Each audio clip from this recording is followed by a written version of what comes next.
Hello everyone, I am doctor जय शिरपरा, your biology teacher, और आप सबका स्वागत है वापस से डॉक्टर जयस बायोलॉजी के अंदर।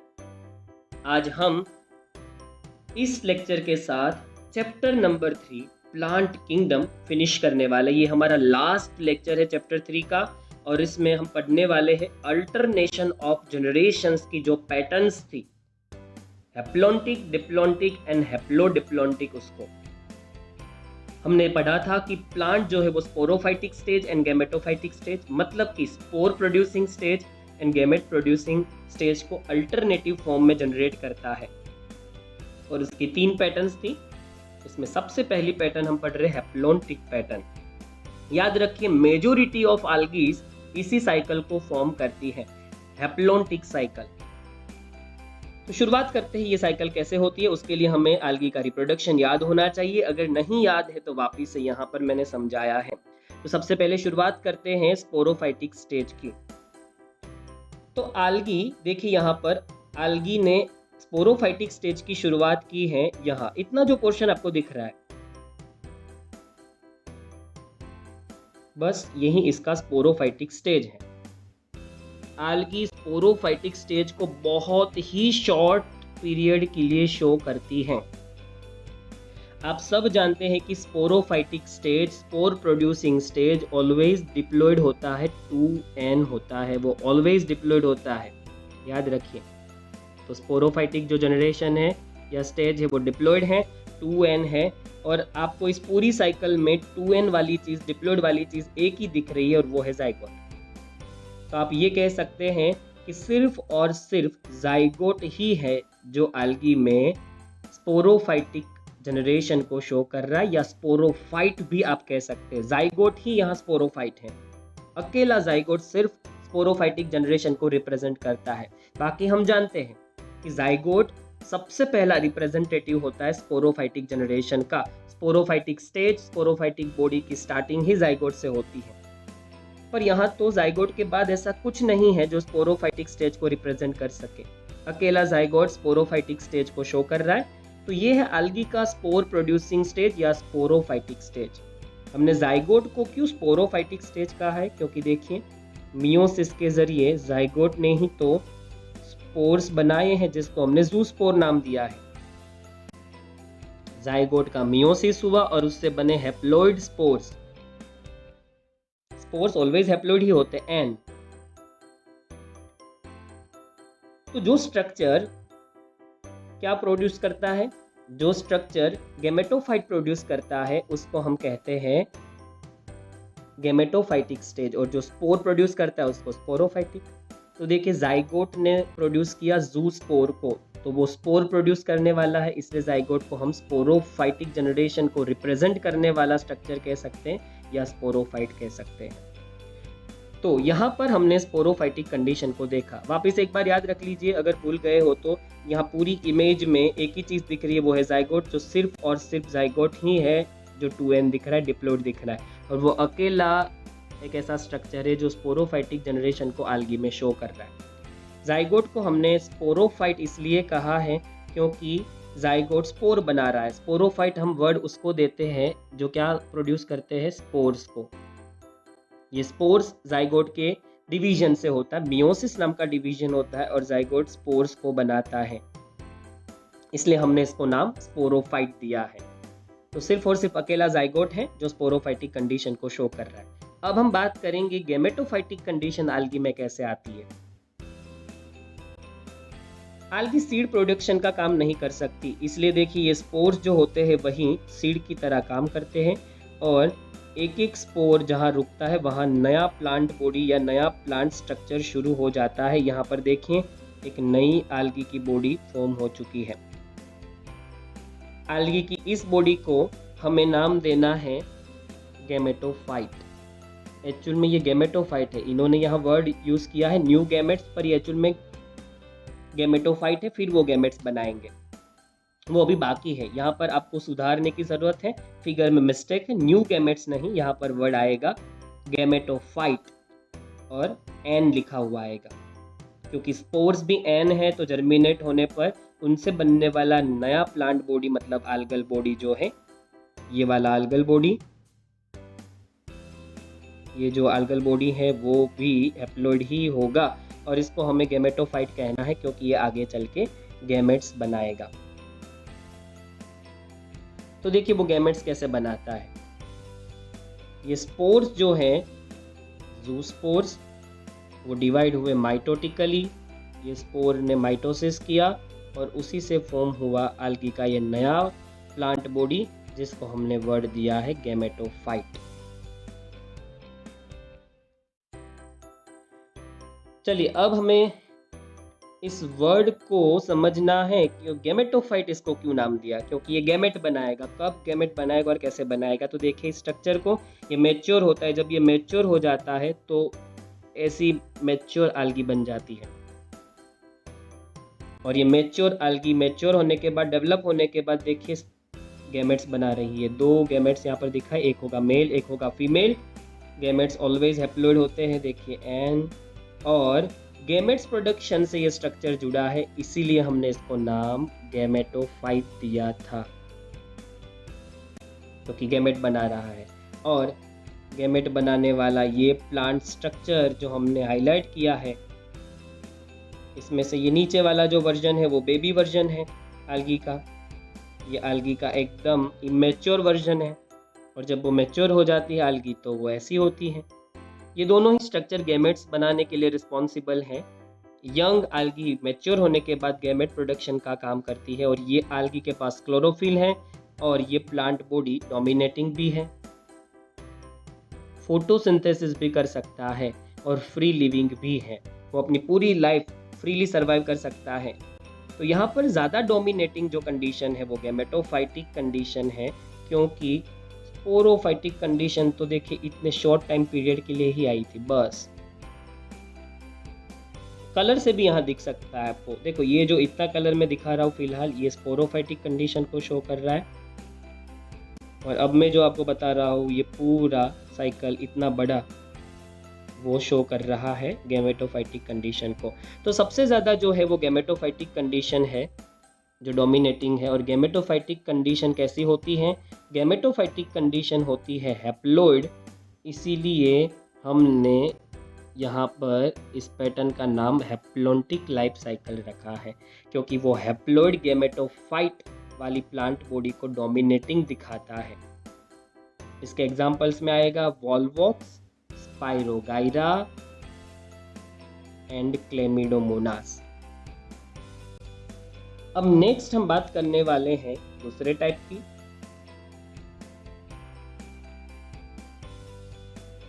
ये है डिप्लॉन्टिक लाइफ साइकिल। अब अपने डिप्लॉन्टिक लाइफ साइकिल किसको कहते हैं, अब देखिए डिप्लॉन्टिक क्यों कह रहे हैं इसको, क्योंकि इसमें स्पोरोफाइटिक जनरेशन ज़्यादा डोमिनेटिंग है। तो यहाँ एग्जाम्पल में डिप्लॉन्टिक लाइफ साइकिल में आप एग्जाम्पल्स को देखिए, जिम्नोस्पर्म्स, एंजियोस्पर्म्स और फ्यूकस नाम की algae है। जिम्नोस्पर्म, एंजियोस्पर्म्स हमने बहुत अच्छे से पढ़े हैं इसलिए आपको याद होगा, इसलिए मैंने यहाँ पर जो एग्जाम्पल है वो रिप्रोडक्शन के लिए इमेज में रखा है वो जिम्नोस्पर्म का है। अब देखिए यहाँ पर डिप्लॉन्टिक कंडीशन क्यों कहा गया। हम सबसे पहले शुरुआत करते हैं स्पोर के फॉर्मेशन से। तो यहाँ देखिए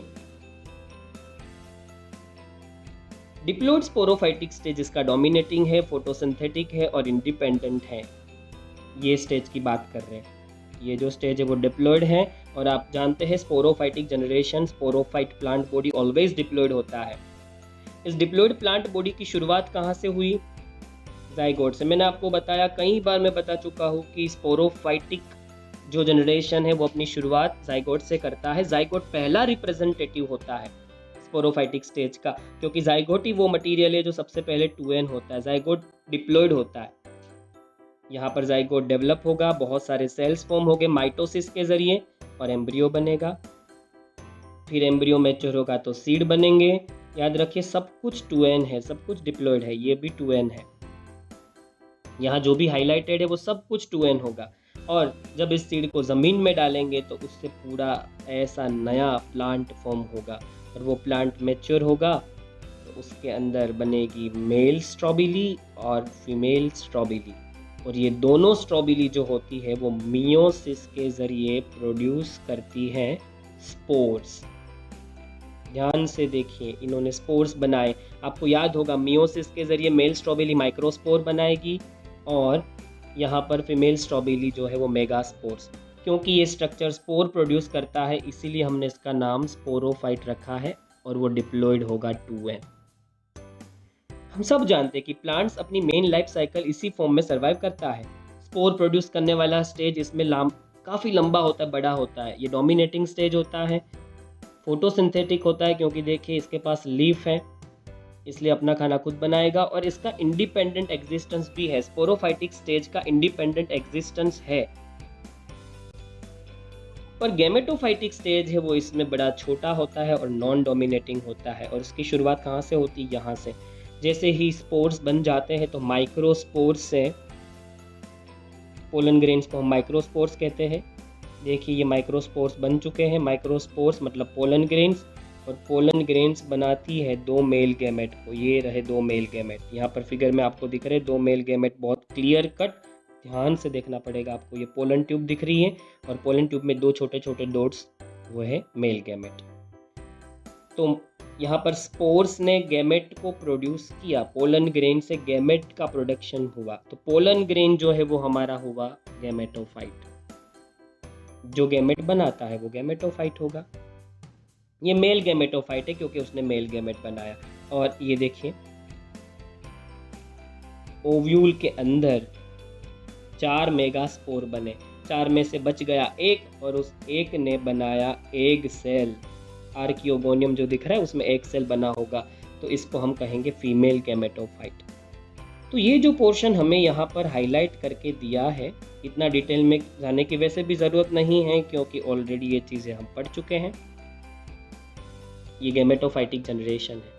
इसमें होता क्या है? इसमें सिर्फ और सिर्फ पोलन ग्रेन से बनते हैं मेल गैमेट, बहुत छोटा वक्त होता है वो, और ओव्यूल में बन जाते हैं मेगास्पोर और फिर मेगास्पोर से एग सेल। बस इतना। क्योंकि इसमें गैमेट्स बन रहे हैं इसलिए इसको हम गैमेटोफाइटिक फेज कह रहे हैं। और हम सब जानते हैं कि वो ऑलवेज हैप्लॉइड होता है और ये इतना शॉर्ट टाइम के लिए रहता है क्योंकि पोलन ग्रेन से मेल गैमेट बनने में थोड़ी कोई वक्त लगेगा। और उस मेल गैमेट जो फॉर्म करता है उस स्ट्रक्चर का, पोलन ग्रेन का भी कोई बहुत लंबा एग्जिस्टेंस नहीं है। ना आर्कियोगोनियम जो मेगास्पोर से फॉर्म होता है, जो बाद में एग सेल में कन्वर्ट होता है, उसका भी कोई एग्जिस्टेंस नहीं है। उसको फटाक से एग सेल में कन्वर्ट होना है और तुरंत ही फर्टिलाइज होने के बाद जाइगोट में कन्वर्ट होना है। इस रीज़न से हमने गैमेटोफाइटिक स्टेज को रिसेसिव कहा, नॉन डोमिनेटिंग कहा। क्योंकि यहाँ पर हम लोगों ने देखा स्पोरोफाइटिक जो स्टेज हमारा है वही ज़्यादा डोमिनेटिंग है। और स्पोरोफाइटिक स्टेज ऑलवेज कैसा होता है? देखिए स्पोरोफाइटिक स्टेज के आगे लिखा है डिप्लॉयड, क्योंकि वो डिप्लॉयड होता है इसलिए हमने वर्ड यहाँ पर इस साइकिल को दिया है डिप्लॉन्टिक लाइफ साइकिल। तो अब आप समझ चुके होंगे कि इसको डिप्लॉन्टिक लाइफ साइकिल ऐसा नाम क्यों मिला है। ये हमारी दूसरी पैटर्न थी और हमारी सबसे लास्ट पैटर्न है हैप्लोडिप्लॉन्टिक, और ये शो करते हैं ब्रायोफाइट्स एंड द टेरिडोफाइट्स। तो हमें वापस याद करना पड़ेगा ब्रायोफाइट्स और टेरिडोफाइट्स के रिप्रोडक्शन को। और दोनों फेजेस जो होते हैं वो मल्टी सेल्यूलर होते हैं और इनमें बड़ा फ़ायदा ये है कि फेजेस जो होते हैं वो फ्री लिविंग होते हैं दोनों में, पर डोमिनेंसी दोनों में अलग अलग होती है, ब्रायोफाइट्स और टेरिडोफाइट्स में। इस वजह से हम दोनों को सेपरेटली देखेंगे फिलहाल।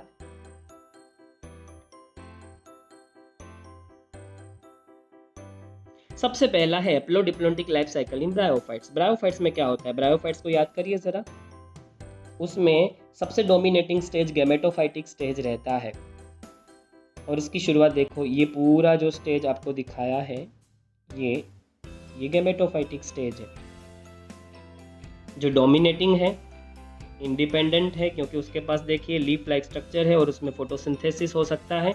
वो थैलोइड है क्योंकि उसके पास रूट, लीव्स और स्टेम जैसा कुछ नहीं, और वो इरेक्टेड भी है।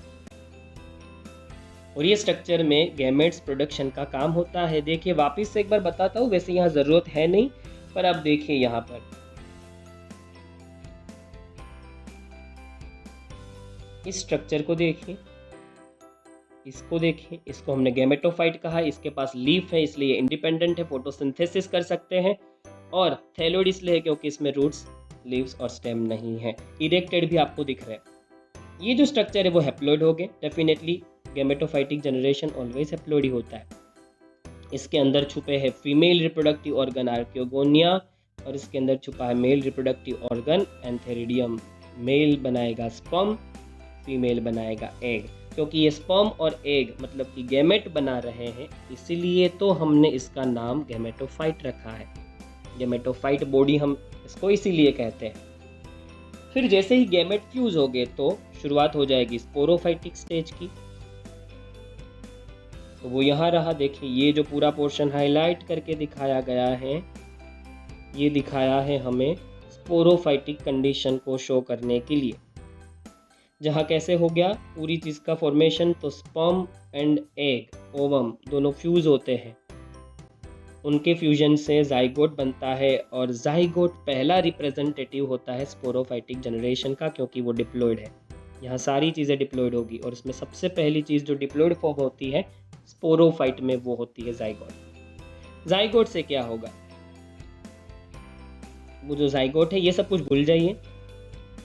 जाइगोट डिवाइड होता है, और जाइगोट से जो सेल्स बनते हैं वो इस तरीके का सेटा बनाते हैं और ऊपर ऐसा कैप्सूल बनाते हैं, और वही कैप्सूल बाद में मियोसिस के जरिए स्पोर बनाती हैं। इसीलिए इस स्टेज का नाम हमने स्पोरोफाइटिक स्टेज रखा है। यहाँ रहे वो स्पोर्स।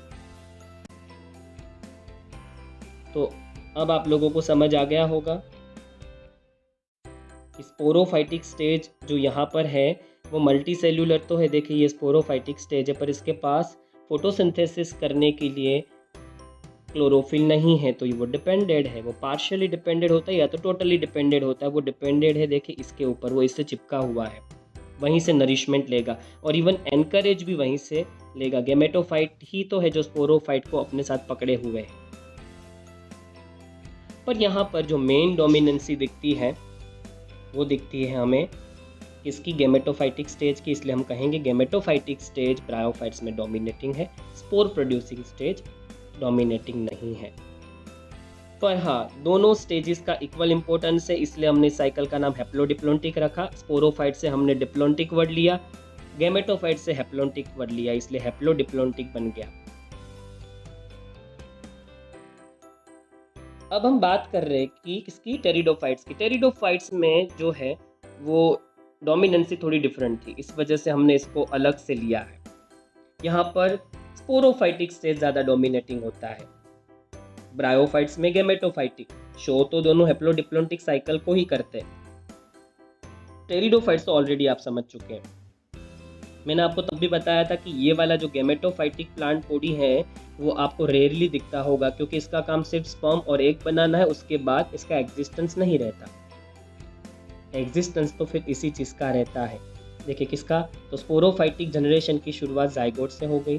जाइगोट पहला रिप्रेजेंटेटिव है, और जाइगोट के डिवीजन से फॉर्म हुए stem, roots and the leaves, और मैच्योर होने पर हमें एक मैच्योर लीफ स्ट्रक्चर दिखाने वाला स्पोरोफाइट मिल गया। ये जो स्पोरोफाइट है वो डिप्लॉयड होगा, स्पोरोफाइट ऑलवेज डिप्लॉयड है। ये डोमिनेटिंग स्टेज है, स्पोर बनाने वाले स्टेज में ये लंबा टाइम स्पेंड करते हैं, और इंडिपेंडेंट भी है। ये इंडिपेंडेंटली सर्वाइव कर सकता है, ये डिपेंडेंट नहीं है किसी के ऊपर। ये जैसे ब्रायोफाइट्स में स्पोरोफाइटिक स्टेज गैमेटोफाइटिक स्टेज पे डिपेंडेंट था, वहाँ से नरिशमेंट लेता था, एंकरेज के लिए सपोर्ट चाहिए था, ऐसा यहाँ नहीं है। स्पोरोफाइटिक स्टेज खुद म खुद इंडिपेंडेंट है, उसके पास रूट स्ट्रक्चर है, उसके पास अपने लीव्स हैं जिससे वो फोटोसिंथेसिस कर सकता है, और इवन उसके पास वास्कुलर टिश्यू भी है, जाइलम एंड फ्लोएम। तो इस वजह से हमने स्पोरोफाइटिक स्टेज को डोमिनेटिंग कहा है। इसका नाम स्पोरोफाइटिक स्टेज इसलिए है क्योंकि मैच्योर होने के बाद वो स्पोरेंजियम में से मियोसिस के जरिए स्पोर्स प्रोड्यूस करता है, जो हमने टेरिडोफाइट में भी पढ़ा था, और अल्टरनेशन ऑफ जनरेशन में मैंने स्टार्टिंग में जो एग्जाम्पल दिया वो टेरिडोफाइट का ही था। फिर क्या होता है, फिर ये जो स्पोर्स होते हैं वो एन है, मतलब स्पोर से गैमेटोफाइटिक बॉडी शुरू हो गई। अब देखें यहाँ पर क्या हुआ, यंग एम्ब्रियो बना माइटोसिस से, और फिर वो मैच्योर हुआ तो गैमेटोफाइट मैच्योर बॉडी फॉर्म हो गया, पर वो शॉर्ट लिव्ड होता है। वो इंडिपेंडेंट तो है क्योंकि उसके पास भी देखिए वो ग्रीनिश कलर का है, उसके पास भी फूड प्रिपरेशन के लिए क्लोरोफिल है, उसके पास ये स्ट्रक्चर राइजोइड्स लाइक जो स्ट्रक्चर्स आपको दिख रहे हैं यहाँ पर, उससे वो अपना फूड बनाने के लिए मिनरल्स वगैरह ज़मीन से ले सकता है, सोइल से ले सकता है। इसी वजह से तो हैप्लोडिप्लोन्टिक नाम दे रहे हैं हम, क्योंकि यहाँ पर हैप्लोन्टिक बॉडी है वो भी इंडिपेंडेंट है और डिप्लोन्टिक बॉडी भी इंडिपेंडेंट है। पर ये शॉर्ट लाइव्ड है, शॉर्ट टाइम के लिए रहेगा। ये सिर्फ स्पर्म प्रोड्यूस करेगा और फिर एग सेल प्रोड्यूस करेगा, उसके बाद इसका कोई एग्जिस्टेंस रहेगा नहीं। हाँ, वो आंखों से देखा जा सकता है क्योंकि वो मल्टी सेल्यूलर है और इसके पास क्लोरोफिल है, इस वजह से ये ऑटोट्रॉफिक है। कुछ किस्सों में सेप्रोफाइटिक भी हो सकता है। तो ये हमने देखा गैमेटोफाइटिक स्टेज, क्योंकि इसमें स्पर्म और एग बन रहे, गैमेट प्रोडक्शन का काम हो रहा है। तो अब आपको डोमिनेंसी पता चली होगी। इसमें मेन डोमिनेंसी स्पोरोफाइटिक स्टेज की होने की वजह से हमने यहाँ पर ये लिखा कि ये डोमिनेटिंग है स्पोरोफाइटिक स्टेज में। पर हाँ, दोनों स्टेज इंडिपेंडेंट है, गैमेटोफाइटिक और स्पोरोफाइटिक। ब्रायोफाइट्स में भी दोनों स्टेज इंडिपेंडेंट थे। इसी रीज़न से हमने दोनों को हैप्लोडिप्लोन्टिक लाइफ साइकिल में इंक्लूड किया। डिटेल में अगर आप ये चीज़ समझना चाहते हैं तो आपको वापस से ये सारे जो हमने ऑर्गेनिजम्स के बारे में पढ़ा उसका रिप्रोडक्शन रिवाइज करना पड़ेगा। अब हम लास्ट में एग्जांपल देख रहे हैं कि हैप्लोडिप्लोन्टिक साइकिल को और कौन से ऑर्गेनिज्म से जो शो करते हैं। तो एक्सक्लूसिव एग्जांपल तो इसके टेरिडोफाइट्स एंड ब्रायोफाइट्स ही हैं, पर आल्गी जैसे एक्टोकार्पस, पॉलीसिफोनिया और कैल्प्स हैप्लोडिप्लोन्टिक साइकिल शो करती हैं। आप लोगों ने नोट किया होगा most of algae haplontic cycle show करती हैं, फ्यूकस डिप्लोन्टिक और एक्टोकार्पस, पॉलीसिफोनिया, कैल्प्स हैप्लोडिप्लोन्टिक। मतलब आल्गी की जो वेराइटी वो तीनों साइकिल शो करती है। और इसके एक्सक्लूसिव एग्जाम्पल तो टेरिडोफाइट्स एंड ब्रायोफाइट्स ही रहेंगे। और यहाँ पर अल्टरनेशन ऑफ जनरेशन भी फिनिश होता है। प्लांट लाइफ साइकिल का जो लास्ट सेगमेंट था वो पूरा होता है और इसी के साथ ये चैप्टर भी फिनिश होता है। The end of someone's story is the beginning of others.